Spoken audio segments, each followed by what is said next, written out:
नमस्कार सभी साथियों का हार्दिक स्वागत है एनवीरा एजुकेशन के इस यूट्यूब चैनल पर। और मैं संपत लीड आप सभी को राजस्थान कंप्यूटर अनुदेशक भर्ती की तैयारी करवा रहा हूं, जिसके अंडर हम जो है फर्स्ट पेपर की बेहतरीन तैयारी के लिए राजस्थान जीके के वन लाइनर क्वेश्चंस को डेली डिस्कस करते हैं। ठीक है ना, रोज रात 8 बजे ये सीरीज आपके लिए स्टार्ट की गई है, तो आप जरूर देखें। इससे पहले की जितनी भी सीरीज अपलोड है तो उनको जरूर देखिएगा आप। मैंने पूरा बेसिक से इन सभी सीरीज को स्टार्ट किया है और लास्ट यानी आपके आर्ट एंड कल्चर और लास्ट तक का जो फाइनल है वो सभी इसी प्रकार से चलता रहेगा आपके।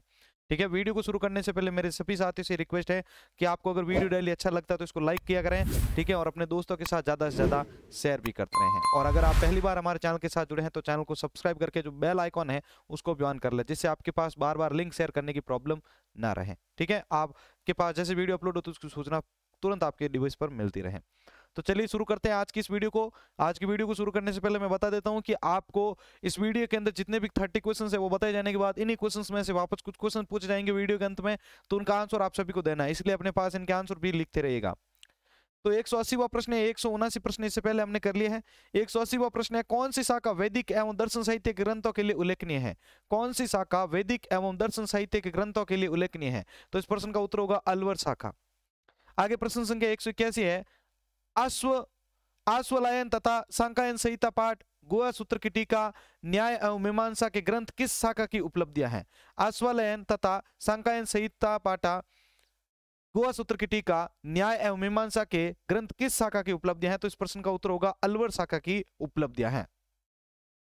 आगे 182वां प्रश्न है, अरबी फारसी शोध संस्थान की स्थापना कब और कहां पर हुई थी? अरबी फारसी शोध संस्थान की स्थापना कब और कहां पर हुई थी? तो इस प्रश्न का उत्तर होगा 1978 में कोटा में। कहां पर? 1978 में कोटा में हुई थी। आगे 183वां प्रश्न है, नगर श्री लोक संस्कृति शोध संस्थान की स्थापना कब और कहां पर हुई? नगर श्री लोक संस्कृति शोध संस्थान की स्थापना कब और कहां पर हुई थी? तो इस प्रश्न का उत्तर होगा 1964 में चूरू में जो है नगर श्री लोक शोध संस्थान की स्थापना हुई थी। आगे प्रश्न है 184वां, प्राकृतिक इतिहास संग्रहालय कहां पर स्थित है? प्राकृतिक इतिहास संग्रहालय कहां पर स्थित है? तो इस प्रश्न का उत्तर होगा जयपुर में स्थित है। आगे प्रश्न संख्या 185 है, बागोर की हवेली संग्रहालय कहां पर स्थित है? बागोर की हवेली संग्रहालय कहां पर स्थित है? तो इस प्रश्न का उत्तर होगा उदयपुर में स्थित है। आगे प्रश्न संख्या 186 है, कालीबंगा संग्रहालय कहां पर स्थित है? तो कालीबंगा संग्रहालय हनुमानगढ़ के अंदर स्थित है। कहां पर स्थित है? हनुमानगढ़ के अंदर कालीबंगा संग्रहालय स्थित है। आगे बढ़ते हैं प्रश्न संख्या 187 के ऊपर, भारतीय लोक कला मंडल उदयपुर की स्थापना कब और किसके द्वारा की गई थी? इंपॉर्टेंट क्वेश्चन है, भारतीय लोक कला मंडल की स्थापना कब और किसके द्वारा की गई थी? तो इस प्रश्न का उत्तर होगा 1942 में देवीलाल सामर द्वारा की गई थी। 1942 में देवीलाल सामर द्वारा भारतीय लोक कला मंडल जो कि उदयपुर में आया हुआ है, इसकी स्थापना की गई थी 1942 में। आगे प्रश्न संख्या 188 है, चित्तौड़गढ़ संग्रहालय की स्थापना कब और कहां पर की गई थी? चित्तौड़गढ़ संग्रहालय की स्थापना कब और कहां पर की गई थी? तो इस प्रश्न का उत्तर होगा 1968 में फतेह प्रकाश महल में की गई थी। 1968 में फतेह प्रकाश महल में चित्तौड़गढ़ संग्रहालय की स्थापना की गई थी। आगे प्रश्न संख्या 189 है, 190 है आपका, राजस्थान संगीत नाटक अकादमी। ये very very very important question है, ध्यान रखिएगा, ये एग्जाम में कई दफा पूछा जा चुका है। राजस्थान संगीत नाटक अकादमी, लोक वाद्यों का संग्रहालय भी इसको कहा जाता है। तो राजस्थान संगीत नाटक अकादमी कहां पर स्थित है? तो राजस्थान संगीत नाटक अकादमी जोधपुर में स्थित है। कहां पर स्थित है? जोधपुर में स्थित है। आगे प्रश्न संख्या 190 है, गंगा गोल्डन जुबली म्यूजियम का उद्घाटन कहां पर कब व किसने किया था? गंगा गोल्डन जुबली म्यूजियम का उद्घाटन कब व किसने किया? तो इस प्रश्न का उत्तर होगा आपके 1937 में लॉर्ड लिनथिलगो। ठीक है ना, लॉर्ड लिनथिलगो ने किया था महाराजा गंगा सिंह के समय में। गंगा गोल्डन जुबली म्यूजियम का उद्घाटन 1937 में लॉर्ड लिनथिलगो ने महाराजा गंगा सिंह के समय में किया था। आगे प्रश्न संख्या 191 है, सिटी पैलेस म्यूजियम की स्थापना कब व किसने की थी? सिटी पैलेस म्यूजियम की स्थापना कब व किसने की थी? तो इस प्रश्न का उत्तर होगा 1959 में महाराजा सवाई मानसिंह द्वितीय ने जयपुर में की थी। सिटी पैलेस म्यूजियम जो जयपुर के अंदर है, इसकी स्थापना 1959 में की गई थी। किसके द्वारा? महाराजा सवाई मानसिंह द्वितीय के द्वारा। आगे प्रश्न संख्या 192 है, सिटी पैलेस म्यूजियम उदयपुर का निर्माण किसने करवाया था? सिटी पैलेस म्यूजियम उदयपुर का निर्माण किसने करवाया था? तो इस प्रश्न का उत्तर होगा महाराणा भगवत सिंह ने। ठीक है ना, महाराणा भगवत सिंह ने सिटी पैलेस म्यूजियम उदयपुर का निर्माण करवाया था। ये जयपुर का अलग है, ये उदयपुर का अलग है, ध्यान रखना। जयपुर का सवाई मानसिंह द्वितीय ने करवाया था सिटी पैलेस म्यूजियम का ठीक है, और सिटी पैलेस म्यूजियम उदयपुर जो है उसका निर्माण आपके महाराणा भगवत सिंह ने करवाया था। आगे प्रश्न संख्या 193 है, करणी म्यूजियम संग्रहालय कहां पर स्थित है? करणी म्यूजियम संग्रहालय कहां पर स्थित है? तो इसका आंसर होगा आपके बीकानेर में, ठीक है ना। बीकानेर में करणी माता का मंदिर भी आप सभी को पता होगा, तो उससे ट्रिक को इसको याद रखिएगा। करणी म्यूजियम संग्रहालय जो है वो बीकानेर में स्थित है। आगे 194 प्रश्न है, श्री बागड़ राजकीय संग्रहालय पाली की स्थापना कब की गई? श्री बागड़ राजकीय संग्रहालय पाली की स्थापना की गई, कब की गई? तो इस प्रश्न का उत्तर होगा 1982 ईस्वी में। 1982 ईस्वी में श्री बागड़ राजकीय संग्रहालय पाली की स्थापना की गई थी। आगे प्रश्न संख्या 195 है, राजपूत की किस रियासतों राजपूताना की किस रियासतों के सिक्कों पर एक और साम्राज्ञी विक्टोरिया का चेहरा और अंग्रेजी में विक्टोरिया एम्प्रेस लिखा होता था और दूसरी ओर नगरी तथा उर्दू में महाराजा का नाम लिखा होता था? राजपूताना की किस रियासत के सिक्कों पर एक और साम्राज्ञी विक्टोरिया का चेहरा और अंग्रेजी में विक्टोरिया एम्प्रेस लिखा होता था तथा दूसरी ओर नगरी और उर्दू में महाराजा का नाम लिखा होता था? तो इस प्रश्न का उत्तर होगा बीकानेर। राजपूताना की जो बीकानेर रियासत के जो सिक्के थे उसके एक और साम्राज्ञी विक्टोरिया का चेहरा और अंग्रेजी में जो है आपके विक्टोरिया एम्प्रेस लिखा होता था तथा उसी के दाएं दूसरी ओर जो है आपके नगरी तथा उर्दू में महाराजा का नाम लिखा होता था। आगे प्रश्न संख्या 196 है, मुंडियारी ख्यात का विषय क्या है? मुंडियारी ख्यात का विषय क्या है? तो इस प्रश्न का उत्तर होगा मारवाड़ के राठौड़, ठीक है, मारवाड़ के राठौड़। अब जो भी क्वेश्चंस आ रहे हैं ये क्वेश्चंस आपके प्रीवियस ईयर के जो क्वेश्चंस पेपर हैं उनके अंदर पूछे जा चुके क्वेश्चंस हैं, यहां से ध्यान रखिएगा। मुंडियारी ख्यात का विषय क्या है? मारवाड़ के राठौड़। आगे प्रश्न संख्या 197 है, ए हिस्ट्री ऑफ राजस्थान के लेखक कौन है? ए हिस्ट्री ऑफ राजस्थान के लेखक कौन है? रीमा हुजा। आगे प्रश्न संख्या 198 है, पृथ्वीराज विजय के लेखक कौन है? पृथ्वीराज विजय के लेखक है जयानक। 199 प्रश्न है, पृथ्वीराज विजय किस भाषा में रचित है? पृथ्वीराज विजय किस भाषा में रचित है? तो इस प्रश्न का उत्तर होगा संस्कृत भाषा में रचित है। अभी तक मेरे जितने भी साथियों ने इस वीडियो को लाइक नहीं किया तो प्लीज जल्दी से इसको लाइक कर दें, ठीक है, और शेयर भी कर दीजिएगा अंत में। आगे 200वां प्रश्न है, किस शिलालेख से यह ज्ञात होता है कि विग्रहराज चतुर्थ ने दिल्ली को अपने अधीन किया था? किस शिलालेख से यह ज्ञात होता है कि विग्रहराज चतुर्थ ने दिल्ली को अपने अधीन किया था? तो इस प्रश्न का उत्तर होगा बिजोलिया शिलालेख। आगे प्रश्न संख्या 201 है, राजस्थान में अशोक का शिलालेख कहां से प्राप्त हुआ था? राजस्थान में अशोक का शिलालेख कहां से प्राप्त हुआ था? बैराट से। आगे प्रश्न संख्या 202 है, कौन सा अभिलेख राजस्थान में भागवत संप्रदाय के प्रभाव की पुष्टि करता है? कौन सा अभिलेख राजस्थान में भागवत संप्रदाय के प्रभाव की पुष्टि करता है? तो इस प्रश्न का उत्तर होगा गोसुंडी शिलालेख जो है राजस्थान में भागवत संप्रदाय के प्रभाव की पुष्टि करता है। आगे प्रश्न संख्या 203 है, ये इंपॉर्टेंट क्वेश्चन है, ठीक है ना। ये जितने भी अभी क्वेश्चन हमने डिस्कस किए एग्जाम में पूछे जा चुके हैं, ठीक है ना कोई एग्जाम के अंदर ये पूछे जा चुके हैं सारे के सारे। गुड़ियाओं का संग्रहालय कहां पर स्थित है? गुड़ियाओं का संग्रहालय कहां पर स्थित है? जयपुर के अंदर स्थित है। आगे प्रश्न संख्या 204 है, 31 रुपया राजस्थान के किस टकसाल में बनता है? 31 रुपया राजस्थान के किस टकसाल में बनता था? तो इस प्रश्न का उत्तर होगा कूचामन टकसाल में। आगे 205वां प्रश्न है, किसानों से वसूल की जाने वाली विविध लाग बागों का उल्लेख किस में प्राप्त होता है? किसानों से वसूल की जाने वाली विविध लाग बागों का उल्लेख किस में मिलता है? तो इस प्रश्न है उत्तर होगा आपके चीगली ताम्रपत्र में। आगे प्रश्न संख्या 206 है, पाशुपत संप्रदाय से संबंधित गुरु विश्वरूप का उल्लेख किस में मिलता है? पाशुपत संप्रदाय से संबंधित गुरु विश्वरूप का उल्लेख किस में मिलता है? तो इस प्रश्न का उत्तर होगा हर्ष पर्वत का शिलालेख है, उसके अंदर पाशुपत संप्रदाय से संबंधित गुरु विश्वरूप का उल्लेख मिलता है। आगे 207वां प्रश्न है, ब्रॉज गुर्जर नामक एक ताम्रपत्र के आधार पर राजपूतों को यूची जाति का वंशज मानते हुए उनका संबंध कुषाण जाति से किसने जोड़ा था? तो इस प्रश्न का उत्तर होगा कनिंगम ने। प्रश्न संख्या 208 है, जिस काल में मानव के इतिहास के बारे में लिखित सामग्री नहीं मिलती है उसे क्या कहते हैं? जिस काल में मानव के इतिहास के बारे में लिखित सामग्री नहीं मिलती उसे क्या कहते हैं? प्रागैतिहासिक काल।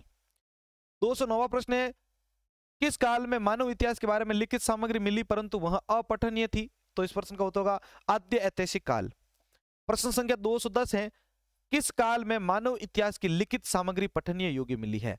किस काल में मानव इतिहास की लिखित सामग्री पठनीय योग्य मिली है? तो इस प्रश्न का उत्तर होगा ऐतिहासिक काल।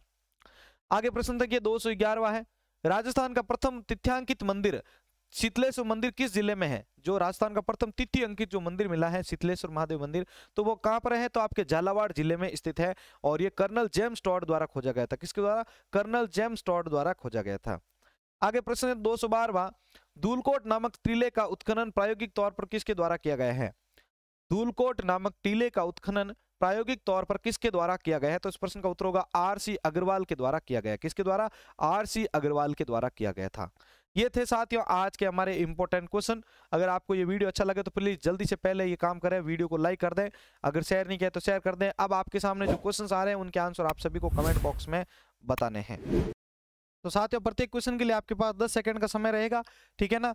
तो देखिए कौन सी शाखा वैदिक एवं दर्शन साहित्य के ग्रंथों के लिए उल्लेखनीय? अलवर शाखा। अश्वलायन तथा सांकायन संहिता पाठ, गुह्य सूत्र की टीका, न्याय एवं मीमांसा के ग्रंथ किस शाखा की उपलब्धियां हैं? अलवर शाखा की। अरबी फारसी शोध संस्थान की स्थापना कब और कहां पर की गई थी? 1978 में कोटा में।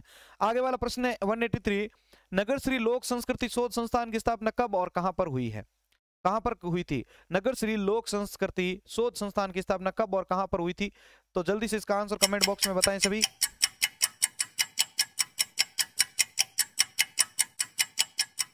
नगर श्री लोक संस्कृति शोध संस्थान की स्थापना कब और कहां पर हुई थी?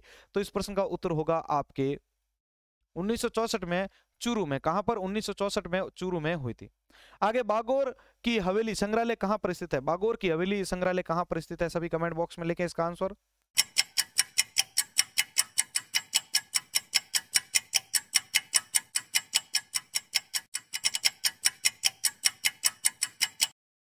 तो देखिए यहां पर आपके सामने इस प्रश्न का उत्तर लेके आ रहा हूं। बागोर की हवेली संग्रहालय कहां पर स्थित है?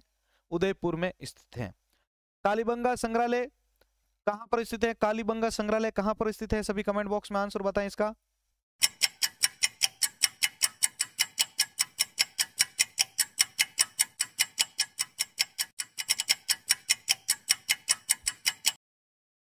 तो देखिए कालीबंगा संग्रहालय कहां पर स्थित है? हनुमानगढ़ जिले में स्थित है।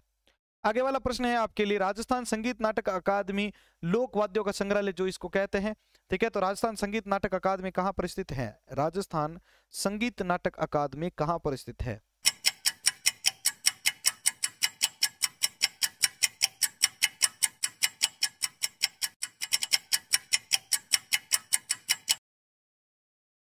तो देखिए राजस्थान संगीत नाटक अकादमी कहां पर स्थित है? इस प्रश्न का उत्तर देखिए आप, इस प्रश्न का उत्तर होगा जोधपुर में स्थित है। आगे प्रश्न संख्या है आपके 196, मुंडियार ख्यात का विषय क्या है? मुंडियार ख्यात का विषय क्या है?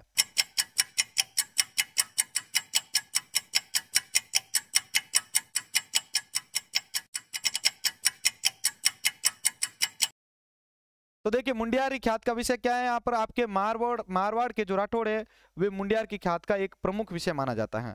आगे प्रश्न संख्या 198, पृथ्वीराज विजय के लेखक कौन है? पृथ्वीराज विजय के लेखक कौन है? जल्दी से सभी आंसर बताएं।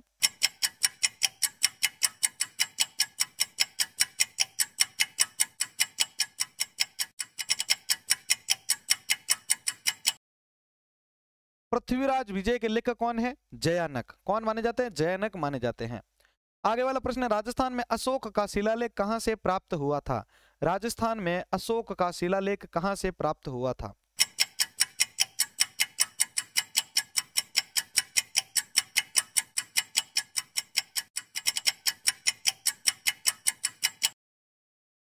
तो देखिए राजस्थान में अशोक का शिलालेख कहां से प्राप्त हुआ था? बैराट से प्राप्त हुआ था। आगे प्रश्न संख्या 203 है, गुड़ियाओं का संग्रहालय कहां पर स्थित है? गुड़ियाओं का संग्रहालय कहां पर स्थित है?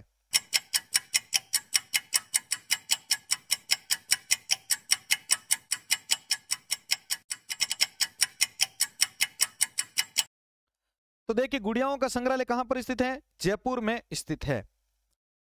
आगे प्रश्न संख्या 207 है, ब्रॉज गुजर नामक ताम्रपत्र के आधार पर राजपूतों को यूची जाति का वंशज मानते हुए उनका संबंध कुषाण जाति से किसने जोड़ा है? जल्दी से सभी इसका आंसर कमेंट बॉक्स में बताएं।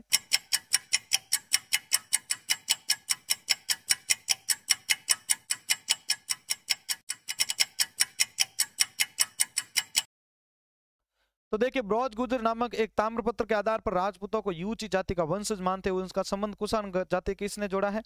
कनिंगम ने जोड़ा है। ठीक है, आगे 212वां लास्ट प्रश्न है, धूलकोट नामक टीले का उत्खनन प्रायोगिक तौर पर किसके द्वारा किया गया है? धूलकोट नामक टीले का उत्खनन प्रायोगिक तौर पर किसके द्वारा करवाया गया है?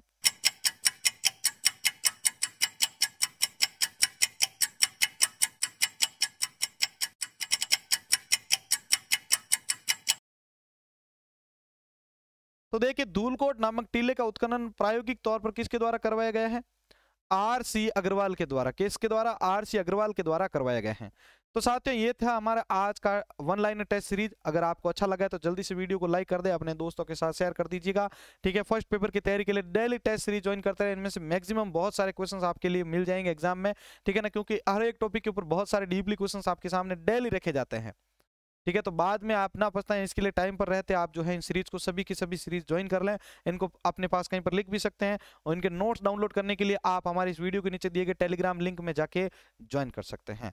इसी के साथ मैं संपत लेड़ा आप सभी से अलविदा लेता हूं। मिलते हैं एक और नई टेस्ट सीरीज के साथ। जय हिंद, जय भारत।